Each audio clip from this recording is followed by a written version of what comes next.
تو قرآن مجید نے یہ بات بھی کیا کہ اگر اللہ کوئی پہچان ہو تو شرک بھی نہیں ہوتی۔ ما قدر اللہ حق کا قدری، یہ شرک میں اس لیے مبتلا ہوئے کہ انہوں نے اللہ کو نہیں پہچانا جیسے کہ اللہ کو پہچاننے کا حق تھا۔ اگر اللہ کی پہچان ہوتی انہیں، یہ کبھی شرک نہ کرتے، اللہ کے برابر کسی کو کر ہی نہیں سکتے تھے، اس لیے کیا ہے کہ یہ اللہ کو جانتے نہیں، اور عام جو مخلوق ہے اس کو اٹھا کے اللہ کے برابر کر دیا، اس وجہ سے کہ اللہ کی معرفت ان کو حاصل نہیں ہے۔ تو پہلی بات یہ سمجھیے کہ اسی وجہ سے سارے مغالطے پیدا ہوتے ہیں کہ چونکہ ہم اللہ کو جانتے نہیں ہوتے تو ایک تصور ذہن میں قائم کرتے ہیں، وہ بالعموم جو ہمارے اپنے تصورات ہوتے ہیں ان کے اندر محدود ہوتا ہے۔ یہ میری بات اگر آپ سمجھنا چاہیں، میں ایک بہت یعنی نبی صلی اللہ علیہ وسلم سے بھی تقریباً کوئی 2500 سال پہلے ایک جو ہے نا نہیں تقریباً یوں سمجھیے 1200 سال پہلے 1300 سال پہلے ایک فلسفی گزرا، اس کا ایک قول تھا، یہ سقراط وغیرہ سے پہلے کی بات ہے، اس نے ایک قول اس کا نقل ہوا ہے جو ہے نا اس میں فلسفے کی کتابوں میں آتا ہے۔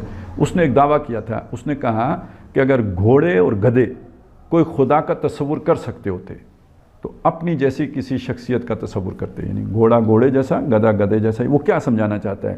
انسانوں نے جو خدا کے تصور بنائے ہیں اپنے ہی جو بھی شخصیت ہے اس کو سامنے رکھ کر گڑھے ہیں۔ اب اس کا حل کیا ہے؟ اس کا حل ہے ہمیں قرآن مجید اللہ کا ایک تعارف کرا رہا ہے اور اللہ کے اسماء و صفات کے حوالے سے کرا رہا ہے۔ دیکھیں اسماء و صفات کیا ہیں؟ اللہ سنتا ہے، اچھا سننے کے تصور سے ہم واقف ہیں، میں بھی سنتا ہوں، آپ بھی سنتے ہیں، ہم سب سنتے ہیں، تو سننے کی کچھ سمجھ میں آتی ہے۔ اللہ دیکھتا ہے، اچھا یہ تصور بھی ہم جانتے ہیں، تو اسی لیے ہم کہتے ہیں کہ آمنت باللہ، میں ایمان لایا اللہ پر، کما ہوا باسمائہ و صفاتہ، جیسے وہ اپنے اسماء و صفات سے ظاہر ہے۔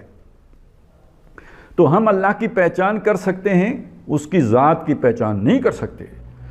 اس کو ہم اتنا جان سکتے ہیں جتنا اپنے اسماء و صفات کے ذریعے سے اس کا تعارف ہمارے سامنے آیا ہے، اور وہ تعارف کس نے پیش کیا ہے؟ قرآن مجید نے پیش کیا ہے۔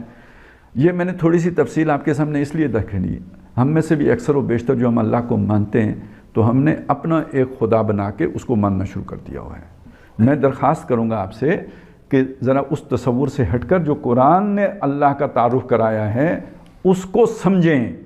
غفور ہونے کا مطلب کیا ہے، رحیم ہونے کا مطلب کیا ہے، سمیع ہونے کا مطلب کیا ہے، لطیف ہونے کا مطلب کیا ہے، متکبر ہونے کا مطلب کیا ہے، العزیز ہونے کا مطلب کیا ہے، خبیر ہونے کا مطلب کیا ہے۔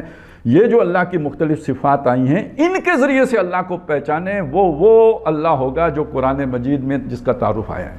نہیں تو ہم اپنی کسی تصور کو اپنا خدا بنا کے بیٹھ جائیں گے، ما قدر اللہ حق کا قدری کی بات ہو جائے گی، اس کے ساتھ بہت سی مغالطے بھی آ جائیں گے کیونکہ ہمارا اپنا بنایا ہوا ہوگا، لہذا اس کے ساتھ ہم وزیر صاحب بھی جوڑ دیں گے، مشیر صاحب بھی جوڑ دیں گے، کوئی انداتا بھی جوڑ دیں گے، کوئی جو ہے نا وہ حاجت روا بھی جوڑ دیں گے، کوئی اس کے ساتھ شیخ صاحب بھی جوڑ دیں گے، اس تک پہنچنے کے لیے کسی سیڑھی کی بھی ضرورت محسوس کریں گے، اور اس کے بغیر اس تک پہنچ نہیں سکتے، ذریعہ چاہیے، وسیلہ چاہیے، پتہ نہیں کیا کیا۔ جو یہ ساری جو مصیبتیں آئیں گی یہ صرف اس لیے آئیں گی کہ ہم اس اللہ کو نہیں جانتے جس کا تعارف محمد رسول اللہ نے کرایا۔ ہم نے خود ایک بنایا اور اس کو قیاس کیا کسی بادشاہ کے اوپر، کوئی ڈی سی صاحب کے اوپر، کسی وزیر اعظم کے اوپر، پھر ان تک جانے کے جتنے ذریعے ہوتے ہیں وہ ہم نے ادھر بھی ڈھونڈنے چاہے کہ اللہ تک پہنچنے کے لیے یہ ذریعوں کے بغیر تو نہیں پہنچا جا سکتا۔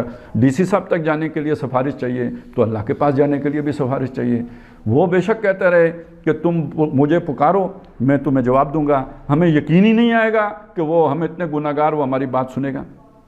یہ ہے مسئلہ کہ ہم اس اللہ کو نہیں پہچان پاتے یا نہیں پہچاننے کی کوشش کرتے جس کا تعارف محمد رسول اللہ صلی اللہ علیہ وسلم نے قرآن مجید کے ذریعے سے کرایا ہے۔ اس سے بڑے مسئلے کھڑے ہوتے ہیں، اس کا نتیجہ یہ نکلتا ہے کہ اللہ کی حقیقت سے غافل ہو جاتے ہیں۔ جب غافل ہوتے ہیں تو پھر مسئلے وہ سارے کھڑے ہوتے ہیں۔